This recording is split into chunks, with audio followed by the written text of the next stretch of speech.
Yes.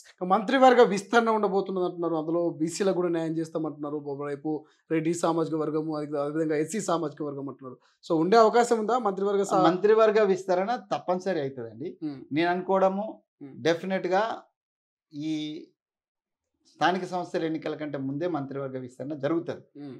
దాంట్లో డెఫినెట్‌గా బీసీలకు గూడా ఒకరిద్దరికి వచ్చే అవకాశం ఉంటది. హ్మ్. ఎందుకంటే ఇప్పుడు బీసీలలో ప్రభాకర్ అన్న మినిస్టర్ ఉన్నారు. అవును. తర్వాత మేడం కొండా సురేఖ సురేఖ ఉన్నారు. ఉన్నారు. ఇద్దరు మంత్రులు ఉన్నారు.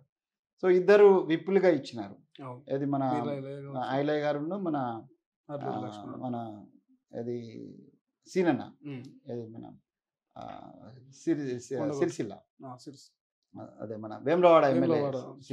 హ్మ్. సో వీళ్ళిద్దరూ అంటే ఒక బాధితులు ఉన్నారు. ఇప్పుడు ఇంకొక ముగ్గురు శంకర్ హ్మ్. ఫ్రమ్ మహబూబ్‌నగర్ హ్మ్. అండ్ మన శ్రీహరి హ్మ్. వాకిటి శ్రీహరి. ఓకే. వకెట్ శ్రీహరి భక్తాలు. ఉన్నారు. హ్మ్.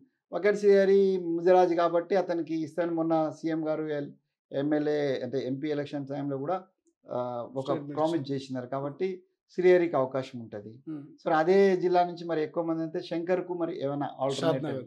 షాద్ నగర్ శంకర్ సరే హ్మ్. అసలు బీసీలు ఎమ్మెల్యేలు తక్కువనే ఉన్నారండి. మాకు హ్మ్. ఇచ్చినే సీట్లు తక్కువ. దాంట్లో గెలిచినవి కూడా చాలా తక్కువ. 7 హ్మ్. మందిమే హ్మ్. గెలిచినాము.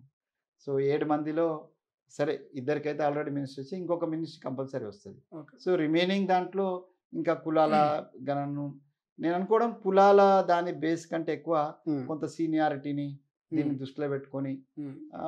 ఇస్తారు కావచ్చు. ఎందుకంటే గెలిచిన దాంట్లో ఎక్కువ మంది రెడ్లు ఉన్నారు. యెస్.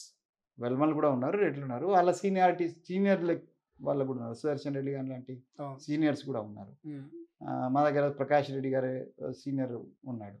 సో అట్లా సీనియర్స్ ఎవరైతే ఉన్నారో వాళ్ళని కన్సిడర్ చేస్తారు కావచ్చు. హ్మ్. బట్ ఏదైనది ఇదమిత్తంగా చెప్పలేం కానీ సో ఇది టెంటేటివ్. ఓకే. సో బీసీలకు కూడా సముచితమైనటువంటి స్థానం తప్పనిసరి దొరుకుతుంది. హ్మ్. సో ముఖ్యమంత్రి గారు కూడా ఓపెన్గా చెప్తున్నారు. కేంద్రం కూడా రాహుల్ గాంధీ గారు బీసీలకు హ్మ్. సముచిత స్థానం అని చాలాసార్లు చెప్పినారు కాబట్టి అక్కడి నుంచి కూడా ఇన్స్ట్రక్షన్ ఉంటుంది. హ్మ్. సో డెఫినెట్గా ఇది ఒక మంచి కొలియేషన్ తోటే ఒక మంచి కూర్పు అయితే తప్పనిసరిగా ఉంటుంది. అండ్ వెంకటస్వామి గారు దాంతో పాటు సెకండ్ క్యాడర్ లీడర్ అనుకోవచ్చు, పార్టీ జెండా మోసిన నాయకులు అనుకోవచ్చు. వీళ్ళంతా కూడా నామినేటెడ్ పోస్టుల కోసం చాలా ఎదురు చూస్తా ఉన్నారు. ఓయూ విద్యార్థులు కావచ్చు, లేకపోతే డిస్ట్రిక్ట్ వారీగా కావచ్చు, అధికార ప్రతినిధి కావచ్చు, చాలా మంది ఉన్నారు. సో ఈ నామినేటెడ్ పోస్టులు నిజంగా న్యాయబద్ధంగా బీసీలకు వచ్చే అవకాశం ఉందంటారా? గతంలో చాలా తక్కువ వచ్చినట్టున్నాయి. అంటే ఇప్పుడు తప్పనిసరిగా ఎన్నికలను దృష్టిలో పెట్టుకున్న, హ్మ్. నైతిక విలువలను దృష్టిలో పెట్టుకున్న, హ్మ్. రాహుల్ గాంధీ గారు పదే పదే ఇచ్చినటువంటి నినాదం హ్మ్. దీనికి ఉతిని సంఖ్య ఉతికి భాగీదారి అనేటువంటి మాట ఏదైతే ఎవరికి ఎంత సంఖ్యనో అంత వాటా అనేటువంటి హ్మ్. రాహుల్ గాంధీ గారు చెప్పినటువంటి మాటలనైనా హ్మ్. రేవంత్ రెడ్డి గారు కూడా సామాజిక న్యాయము సామాజిక లో ఉన్నటువంటి అన్నిటినీ కలుపుకొని పోతామని చెప్పినటువంటి అంశాలు అన్నవి అన్నిటిని నైతికంగా చూసినా టెక్నికల్గా చూసినా హ్మ్. డెఫినెట్గా ఈ నామినేటెడ్ పొజిషన్స్లో తప్పనిసరిగా ఆ వర్గాలకు హ్మ్.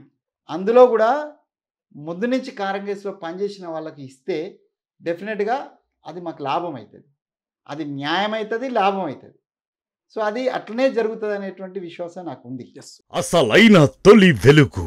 ఫాలో వాట్సాప్ @తొలి వెలుగు అఫీషియల్.